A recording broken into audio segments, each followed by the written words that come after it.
Bienvenue sur Eudylan Story. Aujourd'hui, nouvelle critique sur la chaîne en compagnie de mon frère Théo. Bonjour à tous et à toutes. Aujourd'hui, on va vous parler des 4 fantastiques premiers pas sortis au cinéma le 23 juillet 2025. De quoi va nous parler le film? On a avec pour toile de fond un monde rétrofuturiste inspiré des années 1960. Les 4 fantastiques premiers pas de Marvel Studios présentent la première famille Marvel, Red Richard alias Monsieur Fantastique, Sue Storm alias la Femme Invisible, Johnny Storm alias la Torche Humaine et Ben Grimm alias la Chose, alors qu'ils affrontent leur plus grand défi. On peut commencer par dire que c'est vraiment un renouveau pour Marvel, entre guillemets, en quelque sorte, mais également pour les 4 fantastiques, qui a le droit, pour le coup, à une vraie adaptation réussie. Oui. Parce que là, vraiment, on est pour le coup sur un film réussi, autant le dire tout de suite. Le film nous a plu à tous les deux. Ouais. Et voilà. Et c'est vrai que quand tu parles de renouveau pour les 4 fantastiques, si on compare à la version des années 2000, je veux pas parler de 2015 parce que j'ai pas vu, mais voilà déjà. 2015 c'est une catastrophe. C'est une catastrophe. Mais pour les versions d'avant, nous on avait quand même bien aimé le 1, celui de 2005, et après il y avait le 2 avec le surfeur d'argent et ce qu'ils appelaient Galactus en nuage, mais c'était vraiment de la merde. Et là pour le coup, je suis vraiment content de Galactus, mais c'est vrai que c'était un gros nuage dégueulasse et les personnages avaient quand même des mimiques très caractérisées années justement 2000. Johnny Storm par exemple, joué par Chris Evans d'ailleurs, qu'on retrouvera plus tard dans le rôle de Captain America chez Marvel également, et qui va reprendre le rôle de Johnny Storm pour Wolverine et Deadpool. Par exemple, c'était vraiment un gros lourdeau quoi. Et moi je trouvais le personnage le plus intéressant, qui d'ailleurs paradoxalement va être le plus faible de ce film, assez étrangement, c'est peut-être le personnage de la Chose, qui était le personnage le plus intéressant de ceux de 2005. Ouais. Et pour la petite histoire, celui de 2015, donc c'est réalisé par Josh Trank. Josh Trank est un réalisateur qui a fait le film Chronicles, que je vous invite fortement à regarder, qui est son seul bon film malheureusement. C'est le réalisateur d'un seul film, comme beaucoup de réalisateurs. Et en fait, en gros, il y a 45 minutes vraiment très très bonnes. Et après, il y a eu un gros bordel en termes de production, machin, ça s'est embrouillé dans tous les sens. Et on sent qu'il y a vraiment une différence entre les 45 premières minutes et le reste du film, où même il y a un laps de temps qui s'est passé, les acteurs ne sont plus par exemple certaines actrices, voilà, elle a plus la même coupe de cheveux et tout, enfin bref, c'est une catastrophe. Et le scénario c'était pour voilà, c'était donc compliqué d'adapter les 4 fantastiques, et là pour le coup ils l'ont réussi à merveille. Déjà j'aime beaucoup l'introduction du film par le biais de ce présentateur télé qui va nous présenter les 4 fantastiques sur le format 4 tiers, chose qu'on voit jamais au MCU. Et là tout de suite, on va comprendre par le biais de cette mise en scène et de ce format, tout ça, qu'on est quand même sur quelque chose de différent par rapport au reste du MCU, où vraiment on sent que le réalisateur a eu le droit d'y mettre sa patte. Et on avait déjà un petit peu ça dans Thunderbolt, sorti cette année également. Moi j'avais pas trop aimé Thunderbolt, mais ce que je trouve réussi, c'est quand même que normalement, de ce que j'en ai compris, c'est qu'on est dans un univers différent que celui qu'on a déjà vu dans les autres Avengers. Et donc dans la direction artistique, la ville, etc., on est sur totalement autre chose de ce qu'on a déjà vu. Et c'est dans ce sens-là que c'est réussi, et pour la suite ça annonce du bon, en sachant qu'on va avoir le droit au multivers, etc. Donc on comprend bien que là on n'est pas sur la même terre que ce qu'on a vu dans les précédents films du MCU. Ça c'est une chose très intéressante.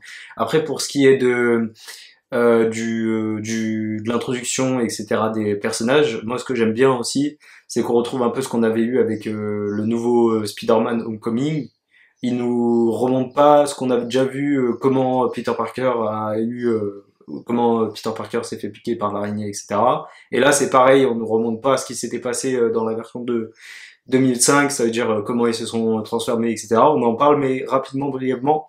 Et déjà, ça, quand j'ai vu l'intro, ça m'a beaucoup plu parce que je me suis dit, voilà, c'est parfait, ça va être percutant, ça va aller vite, on va pas avoir tout ce passage mou qu'on a souvent dans ces films.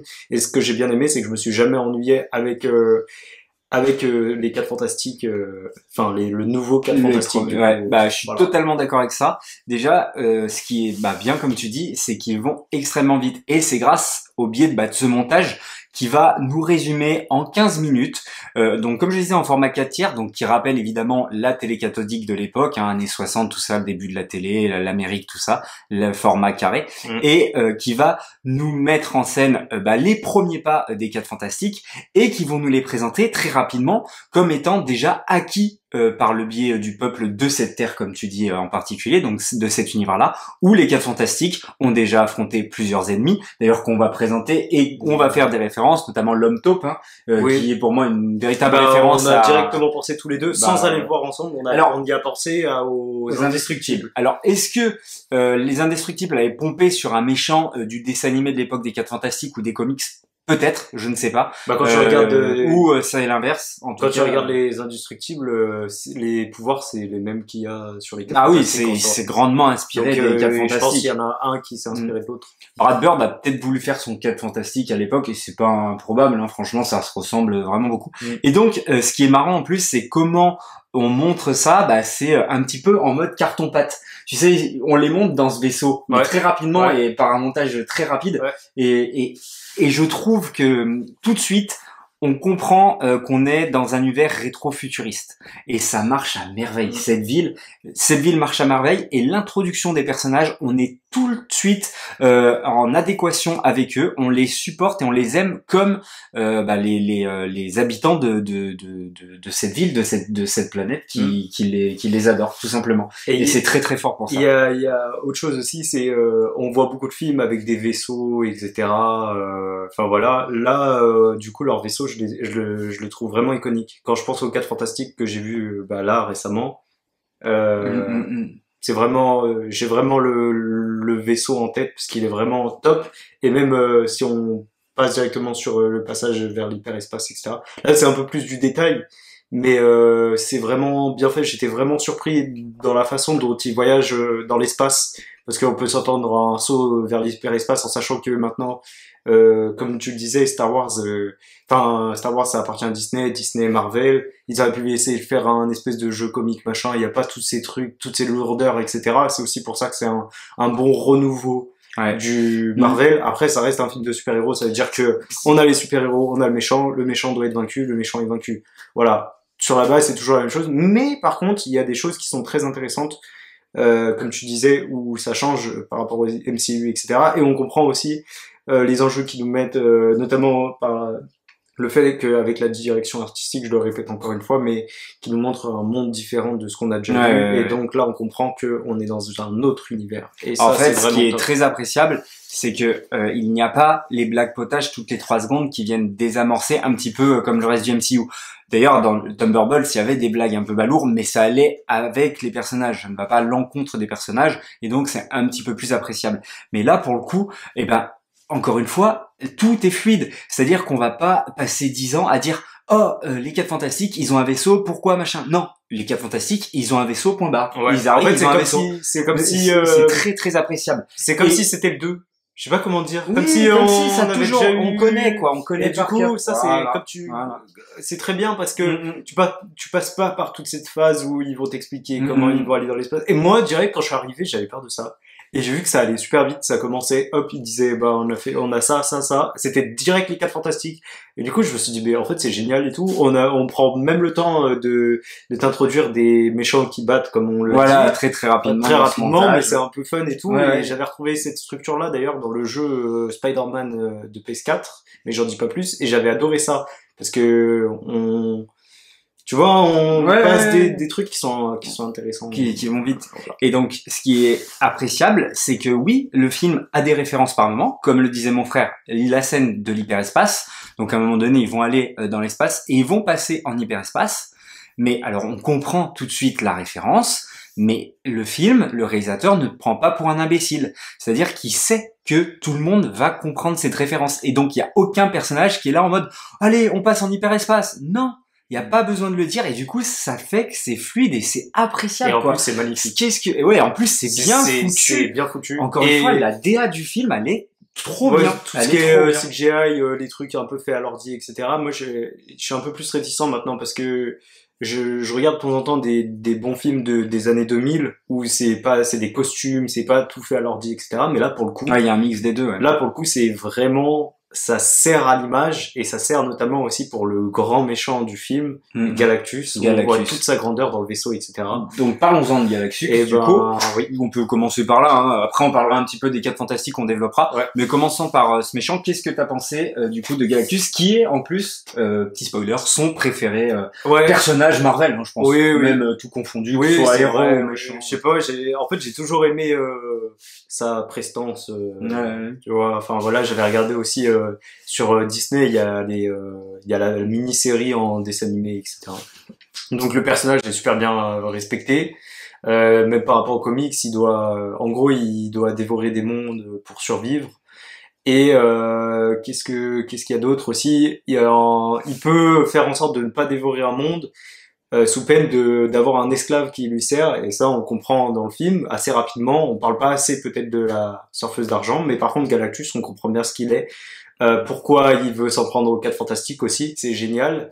Et aussi on comprend le lien qu'il a avec la chose qu'il veut récupérer, parce que la chose qu'il veut récupérer en fait est construite un petit peu par quelque chose. Enfin voilà, je peux pas trop dire si c'est sans spoil. Non, mais ça, je pense qu'on peut en parler. C'est dans la bande-annonce. Les 4 fantastiques vont avoir un enfant et cet enfant va être au centre de l'intrigue.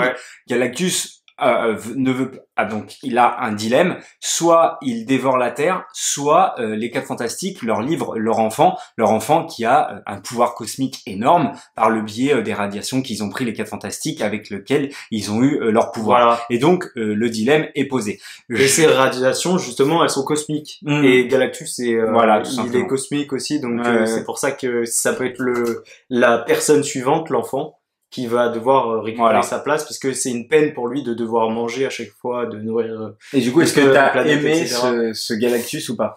Et oui, alors déjà l'histoire, oui. Moi, ce que j'ai adoré, déjà, il est super bien fait, il est massif, etc.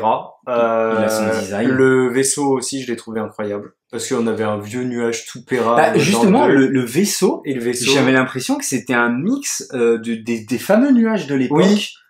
Mais en plus ils disaient un truc dessus au début et j'avais l'impression que c'était un clin d'œil. En gros, regardez, nous on n'a pas fait de la merde, tu vois, on n'a pas fait un gros tas de il y avait quelque chose comme ça. Il y avait un truc comme ça, et quand tu le vois avec l'espèce d'aspirateur au centre et tout, tu te dis bah voilà, bah en vrai c'est super bien fait, etc.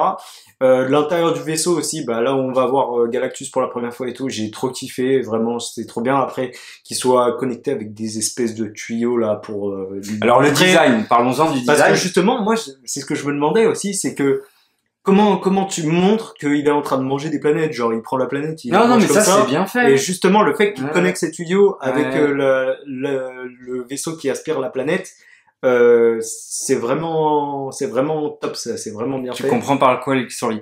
Moi, ce que j'adore, c'est juste pour continuer, le design, il est incroyable. Enfin, il est vraiment bien fait. Moi, je trouve Galactus peut-être un peu terne, parce qu'ils auraient pu le faire un peu plus ressortir. En plus, ça allait bien avec la DA. Bah là, d'ailleurs, je suis d'accord avec mon frère. C'est que, bah voilà, donc Galactus, dans les comics, il a des couleurs très très vives, hein, rose, violet, bleu, rose, voilà, violet, bleu, rose, violet.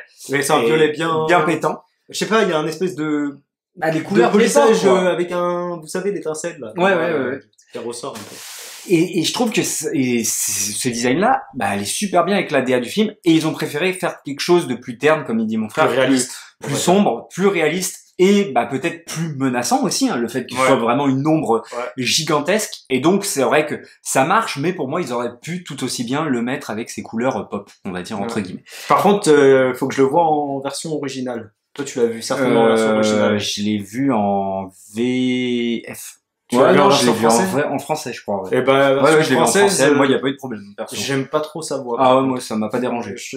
J'aime pas trop. Et ce que je trouve que la première fois qu'on l'introduit, et donc donc les 4 fantastiques sont en pleine confiance, hein, ils battent tout le monde, le peuple croit en eux, et donc quand ils arrivent face à Galactus, ouah, tu sens vraiment qu'ils sont, Ouais, il est ils menaçant. sont impressionnés par lui. Et c'est vrai que la scène, elle est vraiment impressionnante. Il arrive vraiment, le réalisateur, à mettre en scène de manière impressionnante Galactus, notamment en termes de gigantisme. Vraiment, on croirait qu'on est devant Godzilla ou King Kong, quoi. Tu vois ce que je veux dire? C'est super impressionnant de ce côté-là. Donc pour moi, c'est réussi. Hein, c'est Après, réussi. moi, je trouve qu'on l'a pas assez vu et il manque un bon combat final avec les 4 fantastiques. Vraiment, Ouais, tous ensemble. moi j'ai bien aimé le combat justement voilà. face à lui, face à Galactus, sans en dire trop.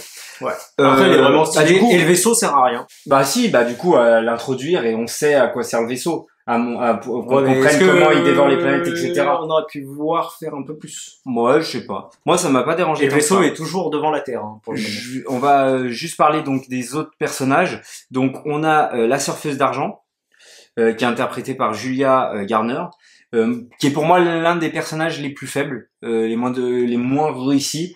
Même si ils essayent de lui ajouter du background, donc on comprend son origin story par le biais d'une planète, etc., chose qu'elle a déjà vécu, tout ça. Mais je trouve que c'est pas le personnage qui s'en sort le mieux, et même visuellement, je trouve que c'est peut-être ce qu'il y a de plus faible dans le film. En fait, elle est pas, si vous voulez, je mets le surfeur d'argent de l'époque, je suis pas sûr que ce soit si différent que ça. elle dessert Galactus dans sa démarche, etc. Mais elle sert qu'à ça. C'est-à-dire que ouais, c'est vraiment la personnage mis là parce que ouais. il faut après mettre, moi dans le design j'ai bien aimé. Après est-ce que c'est un personnage attachant? Non, parce qu'on le voit pas assez.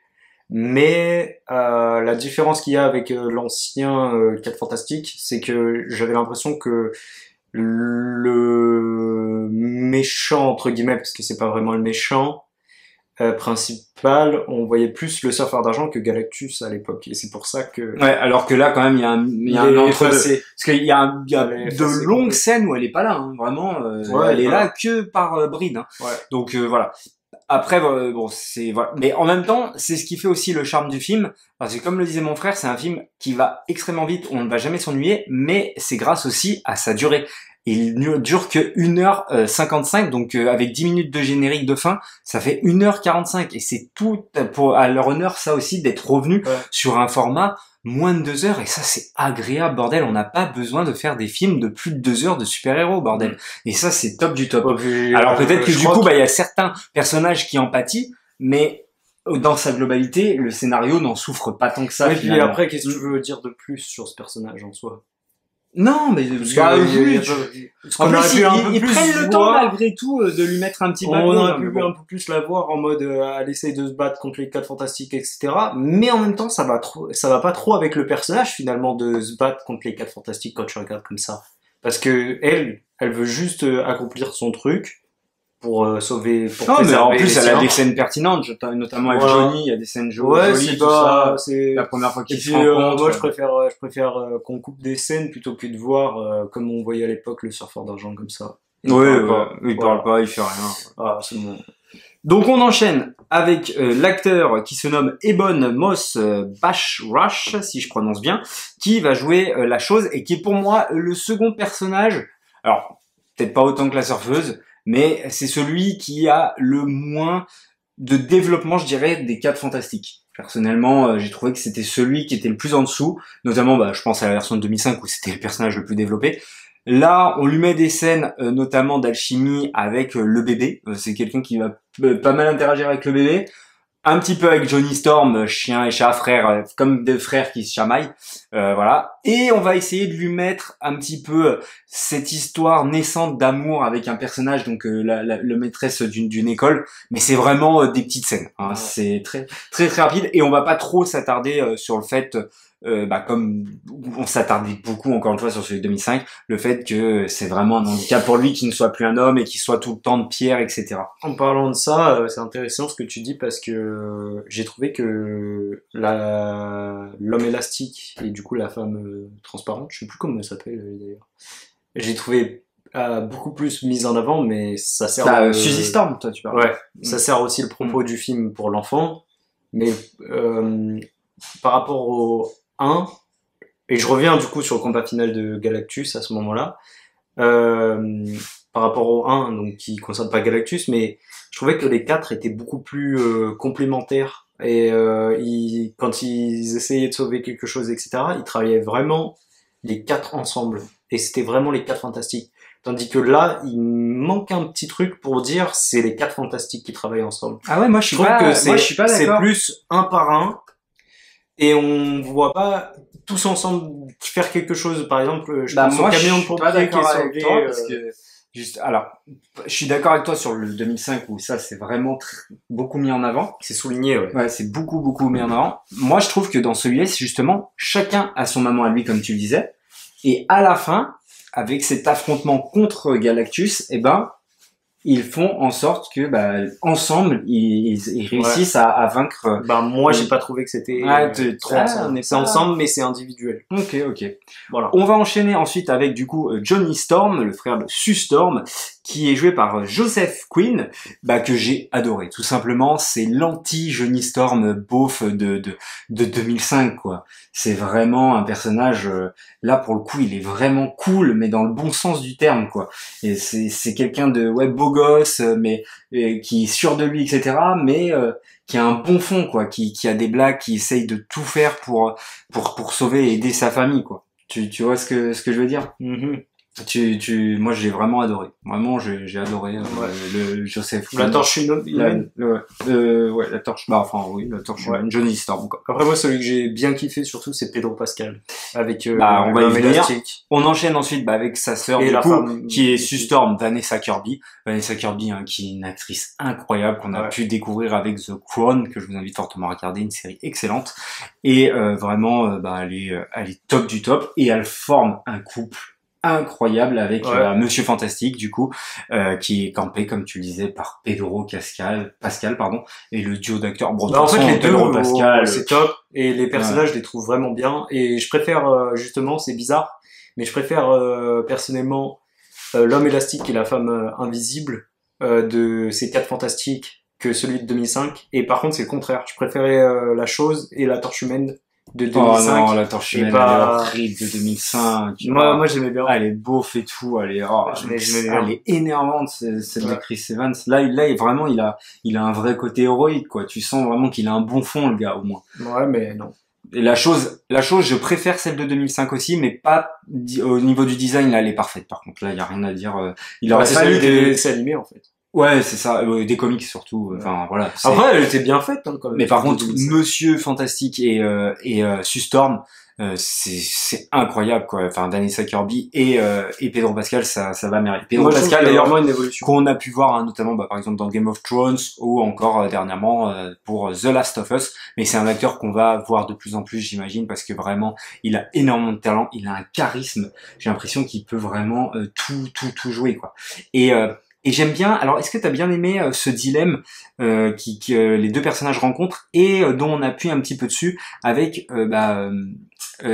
comment il s'appelle, Monsieur Fantastique qui est prêt, enfin qui veut à tout prix chercher la solution au problème, à tous ces problèmes, quitte à mettre en danger à un moment, à se poser la question de est-ce qu'on doit sacrifier notre enfant. Tu vois, il y a cette question qui revient à un moment et Ouais, c'est vraiment très intéressant. c'est une question intéressante qui se pose, etc. On Même est- par rapport à, c'est une question qui est posée aussi aux spectateurs quelque part. Mm. Qu'est-ce que vous feriez, vous, Ouais. en fait, finalement? Et c'est une scène très marquante et qui interagit justement avec le peuple. Et j'ai trouvé vraiment ça magnifique. Et je voulais rajouter, moi, c'est aussi le plus de ce film, la musique. La musique, elle est exceptionnelle. Michael Maggiano, si je prononce bien, Maggiano, qui avait commencé avec les Medal of Honor d'ailleurs, hein, qui était produit par Spielberg, etc. à la suite, donc sur le jeu vidéo, et puis qui a suivi les pas un petit peu de John Williams. C'est quelqu'un qui en est fan et qui s'en inspire beaucoup. Et donc, vraiment, j'adore cette BO. Elle est incroyable. Et j'ai déjà écouté le thème principal plusieurs fois.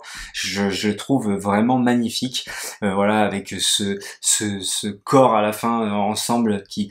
Fantastique Four. Enfin, c'est juste parfait. Et ce que j'ai beaucoup apprécié aussi, c'est que eh ben, Les 4 Fantastiques, c'est le premier film du MCU depuis peut-être... Iron Man ou Thor encore, il mélangeait déjà des personnages, mais peut-être Iron Man, où en fait tu peux prendre ce film sans avoir vu mais rien du tout. c'est agréable, mais vraiment, t'as pas besoin d'avoir vu la série d'avant, le film d'avant, la générique d'après ou je sais pas quoi. Non, c'est un film qui peut se prendre comme ça, bon, hormis la scène post-générique. Voilà pour les 4 fantastiques. Est-ce que t'as quelque chose à rajouter? Oui, bah moi du coup, tu parles des points forts du film. Moi, je pense que c'est la direction artistique. Ouais, vraiment, la DA, elle est incroyable. Elle est Et vraiment bien faite. le casting aussi aide beaucoup. La musique, le casting. Casting, oui, le casting c'est bien. La rapidité du film. La durée, ouais, Voilà, la durée du film. On va à l'essentiel. Après, dans les bémols, je dirais le combat final, personnellement. Et l'histoire qui est bien, mais sans plus. Voilà. Ah ok, bon bah écoute. Eh ben, c'est pour toutes ces raisons que moi je lui mets la note de 4 sur 5, voire 4,5, parce que plus j'y pense vraiment, je trouve que c'est vraiment un excellent film, et qui va frôler pour moi les meilleurs films de super-héros. Vraiment, on n'en est pas loin. C'est pas loin d'être parfait, vraiment. Donc j'ai apprécié, vraiment plus qu'apprécié. J'ai trouvé ça très très bien, voire excellent. Donc bravo aux 4 Fantastiques. D'ailleurs, je n'ai pas dit le réalisateur, et je m'en excuse de ce pas. C'est réalisé par Matt Shakman, qui a réalisé d'ailleurs des épisodes de Game of Thrones, notamment, pour ne citer que. Et effectivement, il y a le personnage du robot aussi, et ça, très très appréciable aussi, parce qu'on n'en fait pas des tonnes. C'est pas comme dans Star Wars. Comme dans Star Wars, où c'est un POG qu'on va vouloir vendre le nouveau Star Wars. Ouais, comme un POG qu'on va vouloir voir à l'infini, voilà, etc. Non, j'ai bien compris.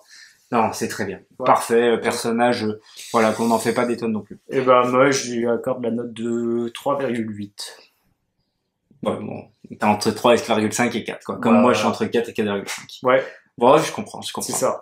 Je comprends.